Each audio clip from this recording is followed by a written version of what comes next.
নমস্কাৰ দৰ্শকসকল, মই বিকিৰণ বৰুৱাই আপোনালোকক ৰিচাইক্লিং আৰ্মিৰ অন্য ভিডিঅ'লৈ স্বাগতম জনালোঁ। এই গাড়ীবোৰ নহয়। আজি আমি আলোচনা কৰিম আমি কেনেদৰে 5 পইণ্ট ষ্টাৰ প্ৰস্তুত কৰিব পাৰোঁ পুৰণি নোটবুকৰ পৰা। তেনেহ'লে দেৰি নকৰি আহক আমি ভিডিঅ'টো আৰম্ভ কৰোঁ। Let's rich.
আশা কৰোঁ আপোনালোকে ভিডিঅ'টো ভাল পালে।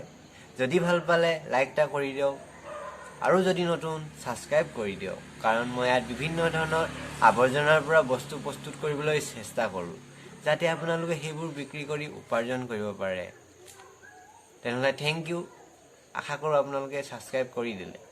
তেনেহ'লে আকৌ ইটো সোমবাৰে লগ পোৱাৰ আশাৰে বি ক্ৰিয়েটিভ, ষ্টে ক্ৰিয়েটিভ, জয় আই অসম। ধন্যবাদ।